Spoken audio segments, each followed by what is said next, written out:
Salut, c'est encore moi, Jade Thomas. Si vous ne le savez pas encore, bienvenue sur ma chaîne YouTube dédiée aux plantes, aux potagers et aux petits jardins d'intérieur. On me conseille toujours de demander aux spectateurs de s'abonner et de liker en début de vidéo, alors voilà, je le fais. N'hésitez pas à me soutenir. Bon, je sens que je commence à trop parler. Passons directement au sujet de la vidéo d'aujourd'hui. Bonjour à tous. Dans cette vidéo, je vais vous montrer comment cultiver le quinoa, une plante incroyablement nutritive et facile à entretenir. Je partagerai avec vous mes astuces pour préparer le sol, semer les graines et prendre soin de vos plants tout au long de leur croissance. Que vous soyez un jardinier débutant ou expérimenté, vous trouverez des conseils pratiques pour réussir votre culture de quinoa. Alors, restez avec moi et découvrons ensemble les étapes pour faire pousser cet super aliment dans votre jardin. Par Larry Hodgson, 13 mai 2018. Comment cultiver le quinoa. Graines de quinoa. Source, www.macmedicalsuc. Comme vous avez entendu parler de cette céréale venue des Andes et vous y avez sans doute goûté dans un comptoir à salade. Peut-être même l'avez-vous cuisiné vous-même. Mais pouvez-vous cultiver votre propre quinoa, cayenois? Oui, et assez facilement. Son histoire. Le quinoa, Chenopodium quinoa, appartient à la famille des Amaranthaceae et est un très proche parent du kénopode blanc ou chou gras, C. Album, une mauvaise herbe pernicieuse, mais aussi comestible, de nos champs et jardins.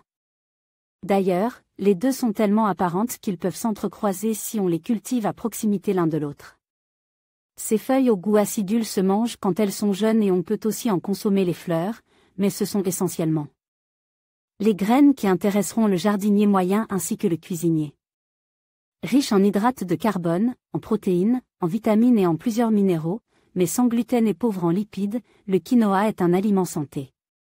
On peut faire cuire les graines entières comme du riz, elles ressemblent à du couscous, ou les réduire en farine. Le quinoa fut cultivé d'abord dans les Andes. Source, Canal 9. Cultive depuis 3. 000 à 5. 000 ans. Dans les Andes, le quinoa était à l'origine adapté à la culture en altitude, aux conditions arides et au sol alcalin et salin, mais des Amérindiens ont développé, et depuis longtemps, des cultivars capables de pousser à basse altitude et dans des sols variables, mais toujours bien draines, d'un pH de 4,8 à 9,5, donc de moyennement acide à très alcalin. Ils toléraient le froid et même une touche de gel, jusqu'à -4 C, mais ils résistaient mal aux températures chaudes, même de courtes périodes à plus de 35 degrés Celsius peuvent lui être néfastes.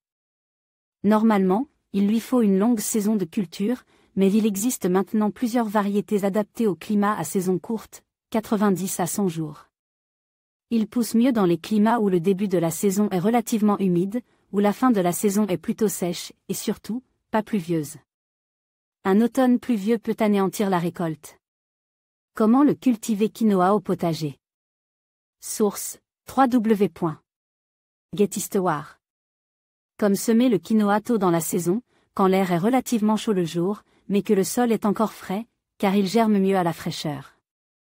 Donc, selon les régions, on peut le semer d'avril, France, à la fin de mai, Canada.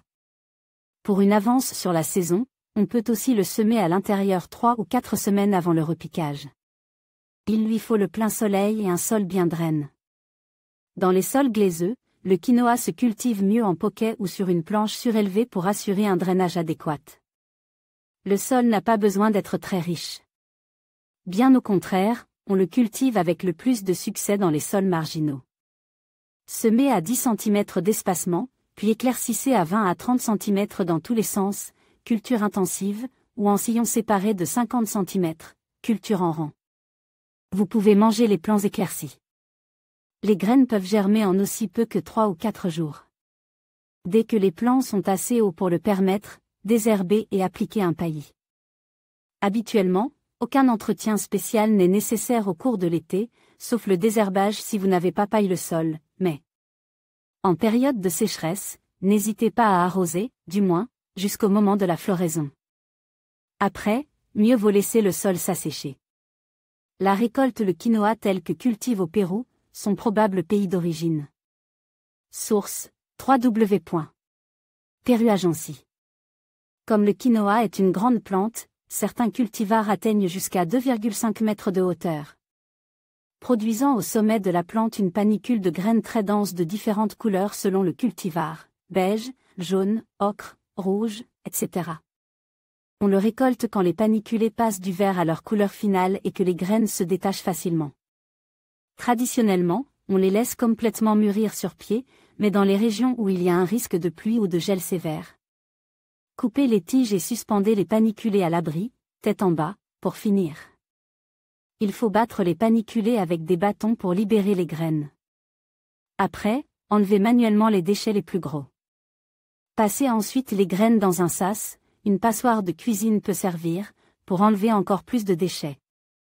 Pour enlever le reste de la balle, particules de végétaux restantes, il faut vanner les graines. Par une journée sèche, mais venteuse, faites tomber les graines d'un seau tenu à environ 1 mètre du sol dans un récipient au sol.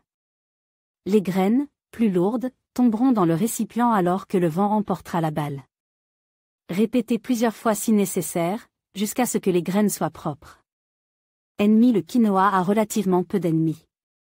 Même les oiseaux ne mangent pas les graines à cause des saponines amères qui les recouvrent. Par contre, surveillez les limaces en début de saison et continuez de désherber l'été si vous n'utilisez pas de paillis. Conservation, il faut conserver les graines au sec. On peut les préserver 3 ou 4 ans et quand même obtenir une bonne germination.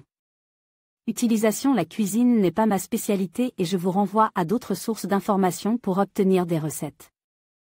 Cependant, avant de cuisiner le quinoa, il est important de le rincer, de préférence dans au moins 2 eaux, pour enlever les saponines amères que recouvrent les graines. Les bonnes variétés quinoa, Brightest Brilliant Rainbow. Source, www.New Hope. Comme il y a des variétés de quinoa adaptées à presque toutes les conditions, mais alors faut-il trouver les semences? Les variétés cultivées dans le sud, par exemple, ne mûrissent pas convenablement dans le nord et certaines variétés conviennent mieux à de hautes altitudes, d'autres à de basses altitudes, etc. Ainsi, le quinoa que vous avez achète dans la boutique d'aliments naturels n'est pas nécessairement une bonne variété pour votre climat. Je suggère de vous fier plutôt aux recommandations d'un semencier de votre région en faisant votre choix. Voici toutefois quelques variétés recommandées pour les régions aux aides courts, Brightest Brilliant Rainbow, vendu au 6 sous. Les noms arc-en-ciel et Rainbow Mix, Mint Vanilla, Oro de Val et Redhead. Où en trouver? Dans ma région, ville de Québec, on ne trouve pas de semences de quinoa en jardinerie, il faut les commander par la poste. Voici quelques sources au Canada, ferme coopérative Tournesol, semences Solana, Richter Herbe, sous le nom Huisoncle, et West Coast Seed. En Europe, essayez Association Cocopelli et Comptoir de graines. Bonne culture de quinoa et bonne cuisine. Nos partenaires locaux. En conclusion, cultiver le quinoa est une aventure enrichissante qui nécessite un peu de patience et de savoir-faire. En suivant les étapes que nous avons abordées, de la préparation du sol à la récolte, vous pourrez profiter de cette plante nutritive chez vous. N'oubliez pas de choisir une variété adaptée à votre climat et de veiller à son entretien tout au long de sa croissance. Avec un peu d'effort, vous pourrez savourer vos propres graines de quinoa, riches en protéines et en bienfaits pour la santé. Merci de nous avoir suivis, et à bientôt pour d'autres conseils de jardinage.